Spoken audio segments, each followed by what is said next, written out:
1.6 ቢሊዮን በላይ እንቁላል እያበረትን ነው በሚባልበት ሀገር አንድ እንቁላል 23 ብር እንዲደርስ አድርጓል።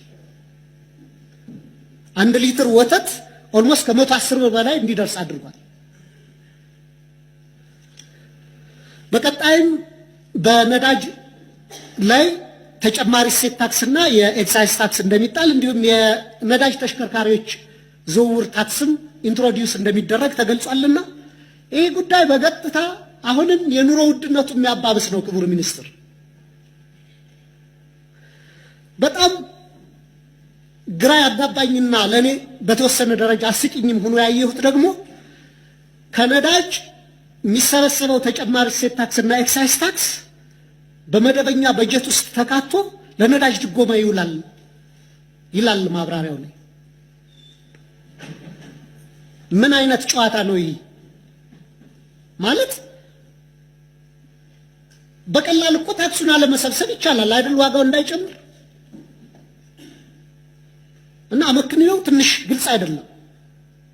ሌላ ጥያቄም ሲያነሱት ነበርና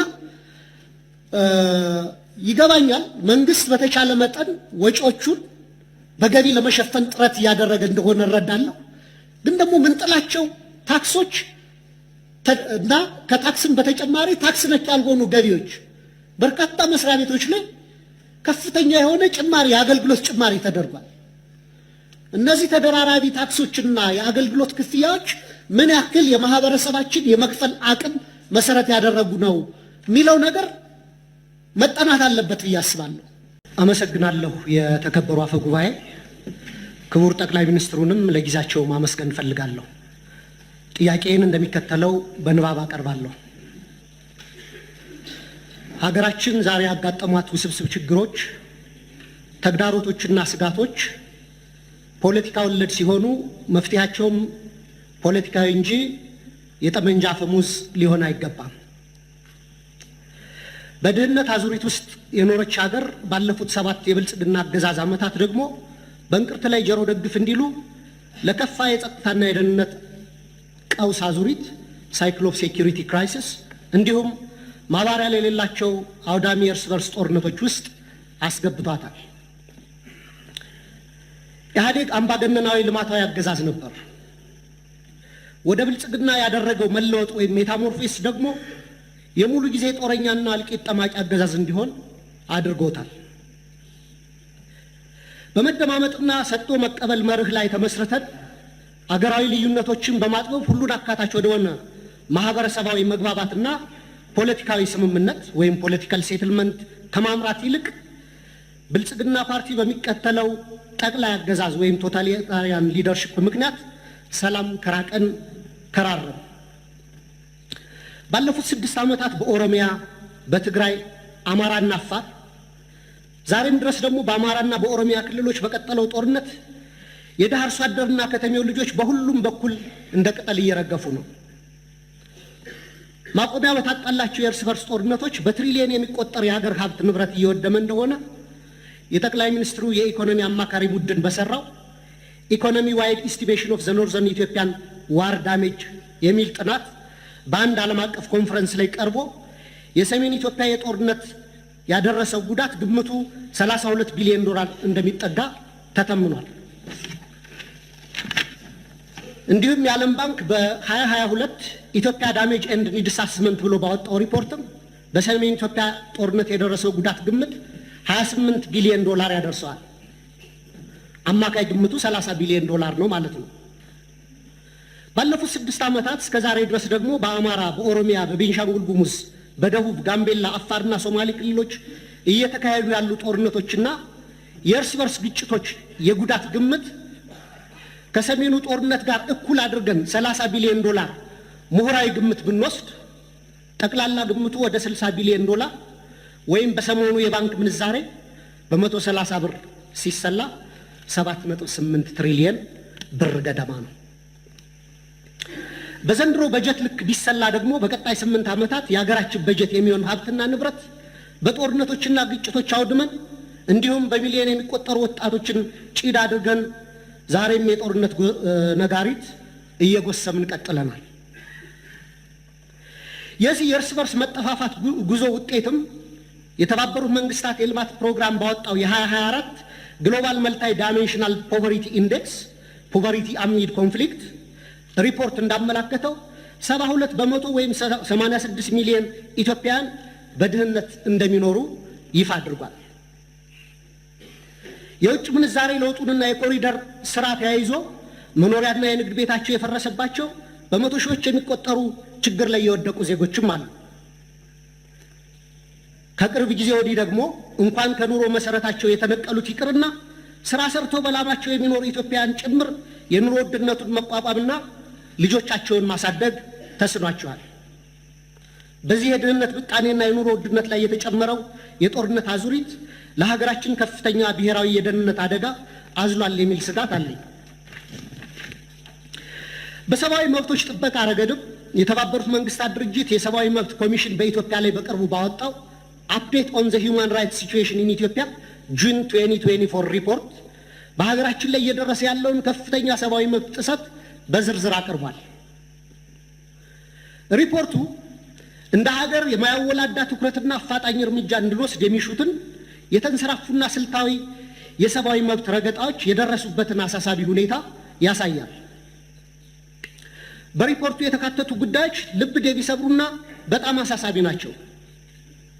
ለምሳሌ በፈረንጆቹ 23 ብቻ በተፈጸሙ 594 የመብት ጥሰቶች በትንሹ 8253 ተጎጂዎች ተመዝግበዋል። እነዚህ ውስጥ 1106 ሲቪሊያኖች በአማራ ክልል፣ 366 ሲቪሊያኖች በኦሮሚያ ክልል ተገድለዋል። በ5 ወራት ብቻ ከ250 በላይ ሰላማዊ ሰዎች በድሮን ተገድለዋል።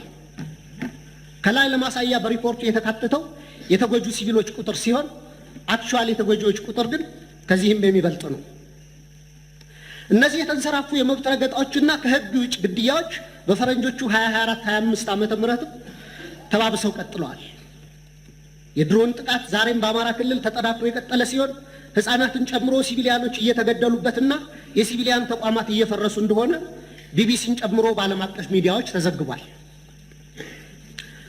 በተጨማሪም ሪፖርቱ የዲሞክራሲያዊ ማህበረሰብ አስፈላጊ ምሰሶች በሆኑት ሐሳብን በነጻነት የመግለጽ፣ የመሰብሰብ፣ የመደራጀት መብት ላይ ከፍተኛ ገደቦች መደረጋቸውን በአጽንኦት አመላክቷል። ጋዜጠኞች፣ አክቲቪስቶች እና ሰላማዊ ዜጎች እውነትን የመናገር መብታቸውን በመጠቀም ተጠያቂነት እንዲሰፍን በመጠየቃቸው ብቻ ማስፈራራት፣ እንግልት፣ ስደት፣ እስራት እና አለፍ ሲልም እገታና አስገድዶ መሰወር ይደርስባቸዋል ይላል ሪፖርቱ። ለምሳሌ ያለመከሰስ መብት ያላቸው አማራ የሆኑ የፌዴራልና የክልል ህዝብ እንደራሴዎች የሆኑት አቶ ክርስቲያን ታደለ፣ አቶ ዮሐንስ ቧያለው፣ ዶክተር ካሳ ተሻገር ያለመከሰስ መብት ሳይነሳ ተይዘው ለ20 ወራት ታስረው ይገኛሉ። የተቃዋሚ ፓርቲ አመራሮች የሆኑት የአብን ስራ አስፈጻሚ ኮሚቴ አባል ዶክተር ቴዎድሮስ ኃይለማርያም፣ የኢዜማ የቀድሞ ሊቀመንበር ዶክተር ጫኔ ከበደ ከታሰሩ 2 ዓመት ሊሞላቸው ነው። በተመሳሳይ በርካታ የአማራ ጋዜጠኞች እንደ ምሳሌ መስከረም አበራ፣ ገነት አስማማው፣ ጋዜጠኛ ጎበዜ ሲሳይ፣ ጋዜጠኛ አባይ ዘውዱ፣ ጋዜጠኛ ዳዊት በጋሻውና ቴዎድሮስ ንብረት፣ የአማራ ምሁራን የሆኑት ዶክተር ወንዶሰን አሰፋ፣ ረዳት ፕሮፌሰር ሲሳይ ብቸው፣ ፕሮፌሰር ማረጉ ቢበይን፣ ዶክተር ዘሪሁን ባህሪ፣ ዶክተር መሰረት ቀለመወርቅ፣ ዶክተር ገብረአብ አረሙ፣ ረዳት ፕሮፌሰር ዳኛ አበበን የመሳሰሉ ምሁራን እና ጠበቃ ለልይ ምረቱና ጠበቃ ኤርሚያስ መኩሪያ አይነት የህግ ባለሙያዎች እንዲሁም የመንግስት ሰራተኞችና ወጣቶች በአጠቃላይ 182 የሚደርሱ አማራዎች በ25 የሽብርና ህገ መንግስታዊ ወንጀሎች መዝገብ ተከሰው ያለ ፍትህ ለ20 ወራት በፍርድ ቤት ይመላለሳሉ። የዘገየ ፍትህ እንደተነፈገ ይቆጠራል እንዲሉ የፍትህ ስርዓቱ ዛሬም ቀልጣፋና ፍትሃዊ ውጤት ማምጣት እንዳልቻለ አመላካች ነው። በኢህአዴግ ጊዜ ይደረግ እንደነበረው ሁሉ ፍርድ ቤት በተደጋጋሚ ይመላለሳሉ። ፍትህ ግን እንደ ሰማይ ርቋቸዋል። በጦር ሜዳ እያዋጉ ተይዘው የታሰሩ የህወሓት አመራሮችን በአጭር ጊዜ የፈታ መንግስት በገዢው ፓርቲ አሰራሮች ላይ የሰላ ትችት የሚሰነዝሩ አማራዎችን ይህን ያህል ጊዜ ያለ ፍርድ ማሰር የገዢውን ፓርቲ አማላጠር ፖሊሲዎች በግላጭ የሚያሳይ ነው። የአማራ ክልሉን ጦርነት ተከትሎ ለ10 ወራት የቆየው አስቸኳይ ጊዜ አዋጅ በታወጀበት ባለፉት 20 ወራት ውስጥም በሺዎች የሚቆጠሩ አማራዎች መታወቂያቸው እየታየና በብሔር እየተለዩ ኢትኒክ ፕሮፋይሊንግ እየተደረጉ ታስረዋል። ኢሰብአዊ ለሆኑ አያያዞች መጋለጣቸውንም መንግስታዊ የመብቶች ተቋም ኢሰመጉና ዓለም አቀፍ ድርጅቶች ጭምር ገልጸውታል። የአስቸኳይ ጊዜ አዋጅ ከተጠናቀቀ በኋላ ባለፈው ወር በመዲናችን እስከ ተካሄደው የአፍሪካ መሪዎች ጉባኤ ድረስ የአማራ ልጆች ጅምላ እስር አልቆመም። የተባበሩት መንግስታት ድርጅት የሰብአዊ መብቶች ኮሚሽን ባወጣው ሪፖርት ውስጥ የተካተቱ አብዛኛዎቹ የመብት ጥሰቶች መንግስታዊ ተቋም በሆነ የኢትዮጵያ ሰብአዊ መብቶች 2016 ሪፖርት በምርመራ ጭምር የተረጋገጡ ናቸው። በተጨማሪም ኢሰመጉ፣ አምነስቲ ኢንተርናሽናል፣ ሂውማን ራይትስ ዋች፣ ሲፒጄ እና የአውሮፓ እና የአሜሪካ ኤምባሲዎች ጭምር ባወጣቸው ሪፖርቶች እና መግለጫዎቻቸው አሳሳቢነታቸውን ገልጸዋል። መንግስታዊ ኢሰመጉ ጥቅምት 13 2017 ባወጣው ሪፖርትም በአዲስ አበባ በአማራና በኦሮሚያ ክልሎች የተለያዩ አካባቢዎች በርካታ ዜጎች ያስገድዶ መሰወር ወይም ፎርስድ ዲስአፒራንስ ሁኔታ ሊያቋቁም በሚችሉ እና ያሉበት ሳይገለጽ በተራዘመ እስር ውስጥ እንደሚገኙ ተመላክቷል። የፖለቲካ ምህዳሩን ስናይ ደግሞ ተዘግቶ ምንም አይነት የተቃውሞ ድምጾች እንዳይሰሙ ከፍተኛ የመብቶች መቃ እየተፈጸመ ሲሆን በብልጽግና የሴፍቲኔት ፓኬጅ ውስጥ ያልተካተቱ ጥቂት የተቃውሞ ድምጾችም ሳፎኬት ተደርገው በደመነፍስ ለመተንፈስ እየተፍጨረጨሩ ነው። እነዚህ ሁሉ ዓለም አቀፍና ሀገር አቀፍ ተቋማት የሀገራችን የሰብአዊ መብት አያያዝ አስስቧቸው ሪፖርታቸውን የሚያወጡት የሚመለከታቸው የመንግስት አካላት ትኩረት አድርገው ችግሮች እንዲፈቱ እንዲያደርጉና መንግስቶም አፋጣኝ እርምጃ ወስዶ እንዲስተካከሉ እንዲሁም ተጠያቂነት እንዲሰፍን ነው። የህዝብ ተወካዮች ምክር ቤትም አንድም ቀን እንኳ ሁኔታውን በተመለከተ በምክር ቤቱ ስብሰባዎች አጀንዳ አድርጎ አለመወያየቱ፣ ሁኔታውን በተመለከተም በአስፈጻሚው ላይ በቂ ክትትልና ቁጥጥር አለማድረጉ፣ በህገ መንግስቱ በተሰጠው ስልጣን መሰረት አንድም የእርምት እርምጃ አለመውሰዱ በታሪክና በትውልድ ፊት ተጠያቂ የሚያደርገው ነው። የተከበሩ አፈ ጉባኤ፣ ክቡር ጠቅላይ ሚኒስትር፣ ከላይ ያለውን የሀገሪቱን ነባራዊ ሁኔታ የተመለከተ ረጅም ትችት ያቀረብኩት ለጥያቄ መቅድም እንዲሆነኝ እንጂ መቼም ብልጽግና ስለ ሀገራዊ ችግሮቻችን አላይም፣ አልሰማም፣ አልናገርም ካለ ውሎ ማደሩ ጠፍቶኝ አይደለም። ብልጽግና የሚታየው ጦርነት፣ የሚሰማው የቄስ ሞገሴዎችን ከንቱ ውዳሴ፣ ከተናገረም ወይ ደረቅ ፕሮፓጋንዳ ወይም ነጭ ውሸት ነው። በመካከል የከሱና የመነመኑ እውነቶች የሉም ማለት ግን አይደለም።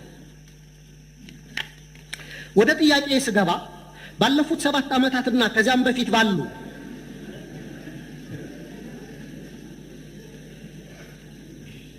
አስርት ዓመታት በኢትዮጵያ ውስጥ በተለይም በአማራ፣ በኦሮሚያ፣ በአፋር፣ በትግራይ፣ በደቡብ፣ በቤንሻንጉል ጉሙዝ፣ በጋምቤላና በሌሎችም አካባቢዎች ለተፈጸሙ ሰፊ የሰብአዊ መብት ጥሰቶች ግሮስ ሂውማን ራይትስ ቫዮሌሽንስ፣ በሰብአዊነት ላይ ለተፈጸሙ ወንጀሎች ክራይም አጌንስት ሂውማኒቲ፣ የጦር ወንጀሎች እንዲሁም የዘር ማሳሳትና የዘር ማጥፋት ወንጀሎች መፈጸማቸውን መንግስቱ እውቅና የማይሰጠውና ኃላፊነት የማይወስደው እንዲሁም ገለልተኛ ዓለም አቀፍ ምርመራዎች እንዲካሄድ የሚደረጉ ጥሪዎችን የሚያጣጥለው ለምንድን ነው? የሽግግር ፍትህ ከመጀመሩ በፊት እነዚህ ወንጀሎች በገለልተኛ ዓለም አቀፍ ተቋማት ተመርምረው የተፈጸሙ ወንጀሎች እንዲለዩ አትሮሲቲ ዲተርሚኔሽን እና በስማቸው እንዲጠሩ መደረግ አለበት። ከዛም ጥፋት ፈጻሚዎችን ለፍርድ ማቅረብና ተጎጂዎችን መካስ ወዘተ የሽግግር ፍትህ ሂደቱ አካል እንዲሆኑ ሊደረግ ይችላል። እንደ ሀገራዊ ምክክር ኮሚሽን አይነት ሂደቶችም የሀገራችንን ችግሮች እንዲፈቱ ከልብ የምንፈልግ ከሆነ በአማራና በኦሮሚያ ክልል እየተካሄዱ ያሉ ጦርነቶች፣ አውዳሚ ወንድማማች ጦርነቶች በአስቸኳይ እንዲቆሙ ሳይለንሲንግ ዘገንስ መደረግ አለበት። የሰሜኑን ጦርነት እንዲቆም ያደረገው ዋነኛው አካል የፌዴራል መንግስቱ ሲሆን አሁንም በተለያዩ የሀገሪቱ አካባቢዎች ያሉ ጦርነቶችን የማስቆም ተቀዳሚ ኃላፊነቱ የሞራልና የታሪክ ተጠየቅም የሚወድቀው በፌዴራል መንግስቱ ላይ ነው። መንግስታዊ ያልሆኑ ተፋላሚዎች ኃላፊነታቸው በሁለተኛ ደረጃ የሚታይ ነው። ዘመናዊ የሀገራችን ታሪክ ብናይ እንኳን ለመቶ ዓመታት የፖለቲካ ችግሮቻችን በጠመንጃ አፈሙዝ ለመፍታት የሄድንበትና ዛሬም የቀጠልንበት መንገድ የዓለም ጭራ የሌሎች ሀገራት መሳቂያና መሳለቂያ ያደረገን ችግር ሲሆን ከዚህ የግጭትና የጦርነት አዙሪት በአስቸኳይ ካልወጣን እንደ ሀገር ለመቀጠል የምንችልበት ምንም ማስተማመኛ የለንም። በዚህ ረገድ መንግስት ዋነኛ ኃላፊነት ይኖርበት እንጂ የአማራ ፋኖ ኃይሎችና የኦሮሞ ነጻነት ሰራዊትም ጦርነቶችን ለማስቆምና የሚታገሉላቸው ዓላማዎች በሰላማዊ መንገድ እንዲመለሱ ማድረግ የሚቻልባቸውን እድሎች ሁሉ አሟጠው እንዲመለከቱ ለሰላም ለሚደረጉ አገራዊም ሆነ ዓለም አቀፋዊ ጥሪዎችና ጥረቶች መሳካትም የድርሻቸውን እንዲወጡ በወከለኝ የባህር ዳር ከተማ ህዝብ በመላ ኢትዮጵያና በራሴ ስም ጥሪ ማቅረብ እፈልጋለሁ። በጣም አመሰግናለሁ። ግጭትን በሚመለከት የግጭት ተፈጥሮና እድገት ከመሰረቱ የማየት ልምምድ ካልፈጠርን ላዩን ብቻ የምናይ ከሆነ እንስታለን። ግጭት ንጣፍ አለው። እያንዳንዱ ንጣፍ እያንዳንዱ ሌየር እያነሱ ማየት ይፈልጋል። ትሪገሪንግ ፖይንቷን ብቻ አይቶ የሚናገር ሰው ግጭት ይፈታ አይችልም። ከትሪገሪንግ ፖይንቱ አንድ ዝቅ ስንል ፕሮክሲሚቲ አለው። ከሱ ዝቅ ስንል ስትራክቸራል ችግር አለው። ስትራክቸራል ችግሩን ያልተገነዘበ የትኛውም አካል ችግር ሊፈታ ቢያስብ ይቸገራል። ምክንያቱም ግጭት ከሁሉም ኩነቶች በላይ ከሰው ልጅ ተፈጥሮ ጋር ከሞላ ጎደል እኩል የነበረ ነገር ነው። ሰው ተፈጠረ፣ ግጭት ጀመረ። ያው እንደምታውቁት በአቤልና በቃየል እንደጀመረው ማለት ነው። ከሰው ልጅ እድሜ ጋር ነው ግጭት የኖረው፣ ሳይዙ ከፍ ዝቅ እያለ። በጣም ብዙ ፈላስፋዎች፣ ተመራማሪዎች፣ አዋቂዎች ግጭትን ለማስቀረት ብዙ ጥናት፣ ብዙ ምርምር አካሂደዋል፣ ብዙ ጽፈዋል።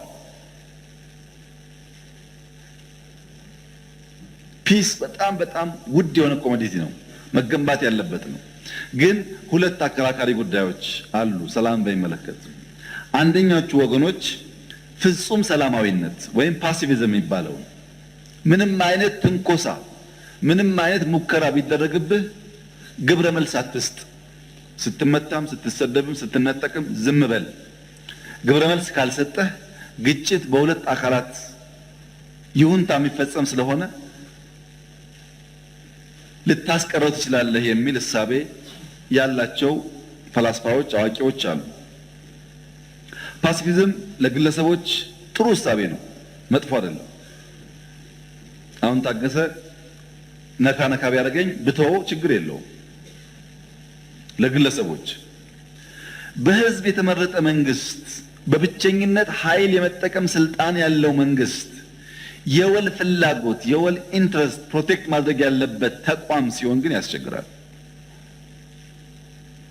መንግስት መሬትን ሲወስዱብህ በቃ ይውሰዱት ብዬ ተዋለው ሊል አይችልም። በምርጫ በህዝብ ይሁንታ የተፈጠረ መንግስት እንጥላለን ሲሉ ዝም ብዬ አያለው ማለት አይችልም፣ ያስቸግራል።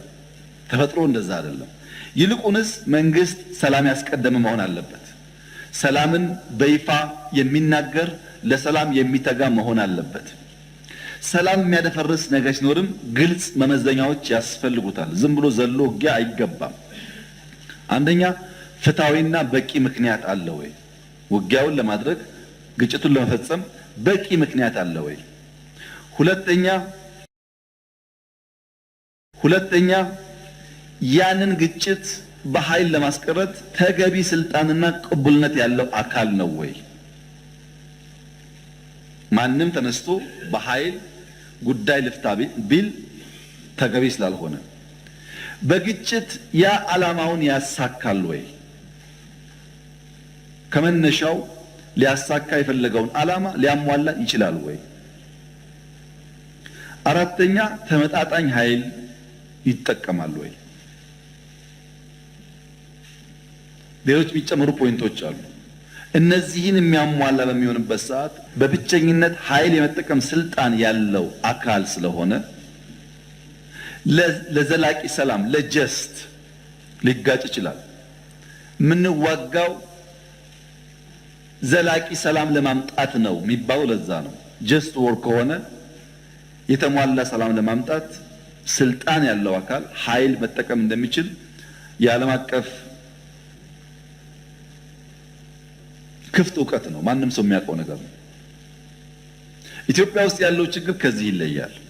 ሁለት መሰረታዊ የፖለቲካ ስብራቶች አሉበት። አንደኛው ነባሩ የመጠፋፋት ባህል ነው። ነባር ባህል ነው። ልጅ ኢያሱ ሲነሱ አልጋ አልጸናም ብሎ የሚነሱ ኃይሎች አሉ። መንግስቱ ሲመጣ አልጋ አልጸናም ጊዜው አሁን ነው ብሎ እዚህም እዛ የሚቧደኑ ሰዎች አሉ። በኢህአደግ ዘመንም አሁን ይኸው ነው፣ ባህል ነው። አዲስ መንግስት ሲመጣ አልጋው ሳይጸና እናፍርሰው የሚባል የነበረ ባህል አለ። አንድም መንግስታት ኢትዮጵያ ውስጥ በሰላማዊ መንገድ ሽግግር አድርገው በረጋ መንገድ የሄዱበት ታሪክ የለንም። ይሄ የራሱ የሆነ ጉዳት አለው። ሁለተኛው ከሶሻሊስት እሳቤ ጋር በስፋት ወደ አፍሪካ ወደ ኢትዮጵያ የገባው በሽታ ነው።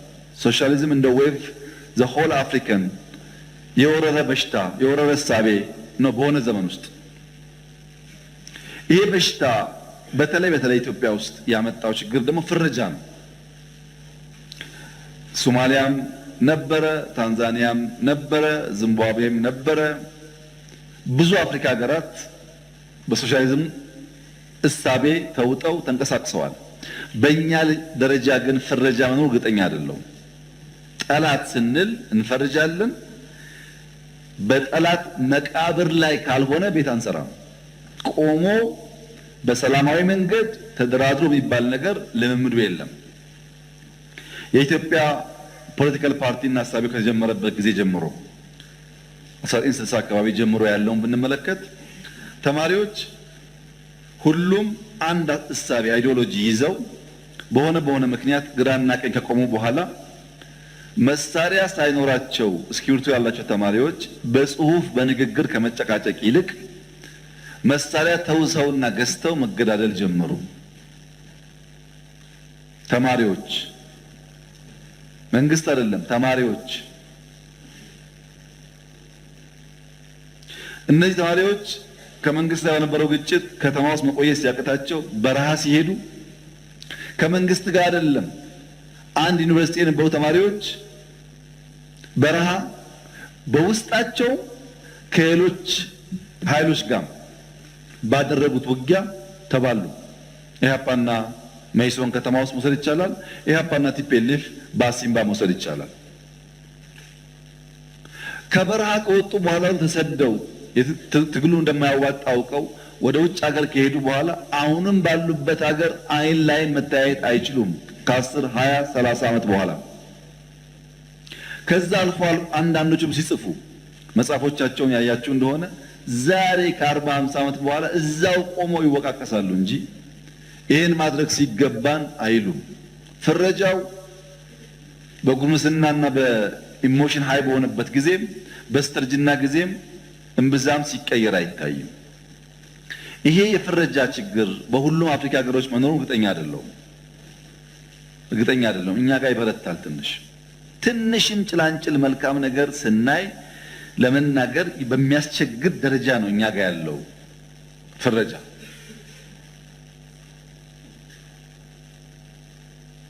እግዚአብሔር ያሳያችሁ ካሳንቺስን ያን የሐሸሽ መንደር እንዲህ ትራንስፎርም ተደርጎ ሲያይ በስሱ እንኳን ለማድነቅ የሚቸገር የፖለቲካ ፓርቲ ምን ተስፋ አለው ከመፈረጅ ውጭ? ፍረጃ። ይሄ ጉዳይ በህዝብ የተመረጠን መንግስት በኃይል ለማፍረስ ዘለን 4 ኪሎ የሚባል መፈክር ተራ ልምምድ ሆኗል። በረሃ ለገቡት አይደለም፣ በአንድ እግራቸው በረሃ በአንድ እግራቸው ፓርላማ ላሉትም ጭምር ማለት ነው። በኃይል ስልጣን መያዝ አቅሎ የመመልከት ችግር በስፋት አለ። በዓለም ታሪክ በኢትዮጵያም ታሪክ እንደምንመለከተው እነዚህ ነውጠኛ ነፃ አውጪ ታጣቂዎች በመጀመሪያ ደረጃ ሰለባ የሚያደርጉት ተጎጂ እንታገልላለን የሚሉት የራሳቸውን ህዝብ ነው። ስለምታገልልህ አግታለሁ፣ ስለምታገልልህ ገለሃለሁ፣ ስለምታገልልህ ሳትፈቅድልኝ ገብቼ ቆርሼ እበላለሁ፣ እደፍርሃለሁ።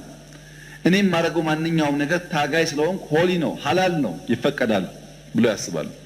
ይሄ ኦሮሚያም አለ፣ አማራም አለ፣ ትግራይም ሁሉም ጋር ነው ያለው። ኢትዮጵያም ሌላም ሀገር አለ። ኢማጂን አልሸባብን ብትወስዱ አንድ የሶማሌ ዜጋ አንድ ሙስሊም በረመዳን ወር ሌላ የሚጾምን ሙስሊም ሌላ ሶማሌ ሌላ እስላም ምንም ባላደረገው ምክንያት ቦምብ ታጥቆ አፈንድቶ ይገላል። ለሶማሌ እየታገለ ሶማሌን ይገላል ማለት ነው። ሁሉም ጋር ያለ ልምምድ እነዚህ ነውጠኞች እንደዛ ናቸው። ለሚታገሉለት ህዝብ ዕዳ ናቸው። በሀገራችን አንድ አባባል አለ። ለበሬው ሲሉ በሬውን አረዱት የሚባል አባባል አለ። ምን ማለት ነው? በዚህ ሰፈር ያሉ ሰዎች እዚህ አማሪ ያሉ ሰዎች በሬያችን ወስደውታል፣ አርደው ሊበሉ ስለሆነ ሄደን ተጋይተን ነጥቀን በሬያችን መመለስ አለብን የሚል ልክ እንዳሁኑ ቅስቀሳ ይደረጋል። ከተደረገ በኋላ ሰዎች ይሰባሰባሉ፣ ለውጊያ ይዘጋጃሉ። ለውጊያ ስንሄድ ስንቅ ስለሚያስፈልገን ስንቅ እንያዝ ብሎ በሬ አርደው ስንቅ ይከፋፈላሉ። መንገድ ከጀመሩ በኋላ ለካ የሚዋጉለት በሬ አርደው ስንቅ አርገውታል። ለበሬው ሲሉ በሬውን አረዱት ይባላል። ለአማራ ሲባል ለኦሮሞ ሲባል መልሶ ኦሮሞና አማራን የሚያርድ ነውጠኛ ፋይዳ የለውም ማለት ነው። ክቡር ዶክተር ደሳለኝ ሰፋ ያለ የጥያቄ መቅድም ካነበቡልን በኋላ አንድ ጥያቄ ጠይቀዋል። ለዚያ ጥያቄያቸውም ራሳቸው ምላሽ ሰጥተዋል።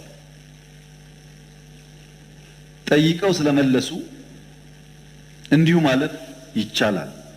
ነገር ግን ለሳቸው ክብር ለዚህ ምክር ቤትም ክብር ሲባል አንዳንዶቹን ነገሮች በግርድፉ አንስቼ አልፋለሁ። አንደኛ ይሄን ጦር ሰባቂ መንግስት በዚህ ልክ ክሪቲሳይዝ ሲያደርጉት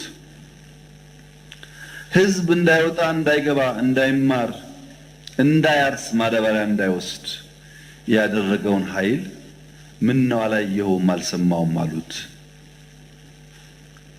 በህዝብ መሰብሰቢያ በእርሶ ከተማ ቦምብ ንጹሃን ሰዎች የሚንቀሳቀሱበት ቦታ ላይ የሚያፈነዳን ኃይል ምን ነው ዝም አሉት? ሽማግሌ ላስታርቅ ብሎ ሲሄድ ቄሶች፣ አሮጊቶች በንብርክክ የሚያስኬደውን ከኢትዮጵያ ባህል ውጭ የሚገለውን ኃይል ምን ነው አላቅህም አሉት።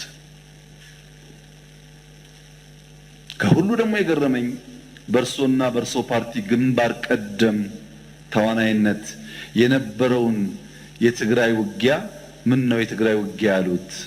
አዝማች አልነበሩ እንደ እርሶ? እነዚህ ሳቢዎች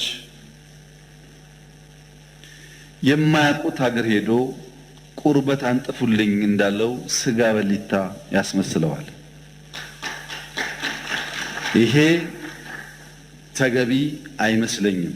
በእኛ በኩል ያለውን ክሪቲክስ ችግር የለውም እንፈትሸዋለን። እርሶ ግን ትንሽ ሚዛን ቢጠብቁ ጠቃሚ ነበር ብዬ አስባለሁ። ምክንያቱም ለሰላም ምን ያክል ጥሪ እንዳደረግን በዚህ ቤት ጭምር ስለሚያውቁ። ሌላው በጣም የገረመኝ ጉዳይ የዚህ የእርሶ መንግስት በቄስ ሞገሴዎች ውዳሴ ያሉት እኛ ሰፈር ፊት አውራሪ መሸሻ የሉም፣ ቄስ ሞገሴዎች ምን ያደርጋሉ ነው። ቄስ ሞገሴ ፊት አውራሪ መሸሻ በሌሉበት ህልውና እንደሌላቸው ስለሚታወቅ ባይሆንኛ ጉዱ ካሳዎች ብንባል ያምር ይሆናል እንጂ ቤት በኩል ነው ቄስ ሞገሴዎች እኛ ሰፈር የሚታዩት። ምክንያቱም እኛ ትናንትናን ናፋቂዎች፣ ትናንትናን ለማጽናት የምንሸረግድ ሰዎች ሳንሆን ነገን ለልጆቻችን ለመስራት መጋፈጥ የማይጋባንን ጉዳዮች የምንጋፈጥ ለውጥ ፈላጊዎች ነን። ጉዱ ካሳዎች ነን። ይሄንን እሳቤውን እዚህ ቤት የነበሩት ሐዲስ ዓለማየሁ ላፍታ ተነስተው ጥያቄውና ኢትዮጵያ ውስጥ ያለውን ነገር ቢመለከቱ ምን ነው ያብዬን ወደምዬ የሚሉ ይመስለኛል። መንግስታችን ለክሪቲክስ በጣም ክፍት ነው። ኢትዮጵያ ውስጥ ባልተለመደ ሁኔታ ስልክ ያለው ማይክ የያዘው ሁሉ የሚናገርበት ዘመን ነው ይሄ ዘመን። ሐሳብ በመግለጽ ሰው ይታሰራል ላሉት እርስዎ እዚህ ፓርላማ አካባቢ ከመቅረቡ በፊት የዚህ ፓርላማ አባል ነበርኩኝ። ቅድም እንዳደረጉት አይነት ግላጭ ስድብ አይፈቀድም ፓርላማ ውስጥ። ነበርንበት፣ እናውቀዋለን። ሰው በንግግሩ የሚታሰር ከሆነ ጦረኛ፣ ግጭት ጨማቂ፣ ጆሮ የሌለው ከሚል በላይ ስድብ ምን አለ? እዚህ ፊት ለፊታችን ሆነው እየተሳደቡ እንኳን ካልታሰሩ ሰው በንግግሩ ብቻ አይታሰርም ማለት ነው። ጦረኛ፣ ግጭት ጨማቂ፣ ጆሮ አልቦች ካሉ በኋላ ልክ እናስገባችኋለን በትጥቅ በ2 ሳምንት 4 ኪሎ እንገባለን ቢጨምሩበት ግን እርሶም አይቀርሉት ነበር። በመሳደብ አይደለም። ከዚያ አልፎ በኃይል የተመረጠን መንግስት መናድ ሲጨመርበት ነው ጸብ የሚመጣው። ዩቲዩብ ላይ የተናገረ ሁሉ ጋዜጠኛ ሆኖ ጋዜጠኞች ታሰሩ ያሉት እንደዚህ ዘመን መቼም የኢትዮጵያ ሕዝብ ይታዘባል። ከፓርላማም ውጭ ሰው እንዳሻው የሚናገርበት ዘመን፣ ሁሉ ጉዳይ ፖለቲካ የሆነበት ዘመን ያለ አይመስለኝም። ይሄ ሲባል ይሄ መንግስት ሆሊ ነው፣ ምንም አይነት እንከን የለውም፣ ስራው ሁሉ የተቀደሰ ብዬ ልመጻደቅ አልፈልግም። እርስዎ ካቀረባቸው ሀሳቦች ውስጥ መፈተሽ ያለባቸው ጉዳዮች ይኖራሉ፣ መታረም ያለባቸው ጉዳዮች ይኖራሉ። በእስርም በክስ ሂደትም በሌላም ጉዳይ መንግስት ሁልጊዜ ራሱን ክፍት አድርጎ መፈተሽ አለበት። እንከን የለኝም የሚል መንግስት አያድግም። ነገር ግን ሚዛን ሲጠፋ ለሚሰማውም ትውልድ ለእርሶም ፓርቲ ጉዳት ያለው ስለመሰለኝ ነው። ምክንያቱም ይሄ መንግስት አሁን ያለው መንግስት የእርሶ ፓርቲ መንግስት ሆኖ ያቋቋመው ነው። የእርሶ ፓርቲ ሊቀመንበር የኔ ካቢኔ አባል ናቸው። የእርሶ ፓርቲ አመራሮች በአማራ ክልል፣ በአዲስ አበባ ክልል ውስጥ፣ በአዲስ አበባ ከተማ ውስጥ አመራሮች ናቸው። በጋራ የምንመራው መንግስት ነው። እናንተም ስላላችሁ እኛም ስላለንበት ሰዎችም ስለሆን ስንፍናዎች ይኖራሉ፣ ድካሞች ይኖራሉ፣ መታረም የሚገባቸው ጉዳዮች ይኖራሉ። ለምሳሌ ጦርነት በሚመለከት ወደ ኋላ መለስ ብለው የኢትዮጵያን የ100 ዓመት ታሪክ ይመልከቱ። በ100 ዓመት ጊዜ ውስጥ 7 ዓመት ሙሉ ከአንድም ጎረቤት ጋር ያልተዋጋ ብቸኛው መንግስት የኛ መንግስት ነው። ባለፉት 7 ዓመታት ከየትኛውም ጎረቤት ጋር አንድ ጥይት አልተኮሰም። እኔ በታሪክ የማውቀውን ሳይሆን በአካል የማውቀውን ግን ላስታውሱ። በ83 ገብቶ 84 መንግስት የመሰረተው የኢህአዴግ መንግስት እስከ 90 ዓመተ ምህረት ባለው 6 ዓመት ጊዜ ውስጥ መጀመሪያ ከሳውት ሱዳን ኢታንግ ላይ፣ ቀጥሎ ከሱዳን፣ ቀጥሎ ከኤርትራ ውጊያ አካሂዷል። በኋላ የሶማሌውን ሳይጨመር ማለት በ7 ዓመት ጊዜ ውስጥ። በደርግም የሚያውቁት ታሪክ ነው። በንጉሱ ጊዜም እንዲሁ። ባለፉት 7 ዓመታት ከአንድም ጎረቤት ጋር ያልተዋጋ ነው። የሚያጋጩ ጉዳዮች ስለሌሉ ሳይሆን ግጭት ጉዳት አምጪ እንደሆነ ስለምናቅ ነው፣ ስላደግንበት ስለምናቀው ነው። በሀገር ውስጥ ቤኒሻንጉል ጋር ታጣቂዎች በሰላም ተደራድረን አላስገባንም። ይሄ አይታወቅም፣ ለምክር ቤት አያውቀውም። ኦሮሚያ ውስጥ በጣም በርካታ ሴክቶች እንደገቡ አይታወቅም። በአማራ ክልል ባለፉት 2-3 ቀናት ብቻ ከ70 በላይ ሰዎች በሰላማዊ መንገድ ገብተዋል። 2-3 ቀን ብቻ። በአፋር ክልል፣ በሶማሌ ክልል በርካታ የሰላም ድርድሮች ተካሂደዋል። ለዚህ ነው መጠነኛ ለውጥ መሻሻሎች ያሉት።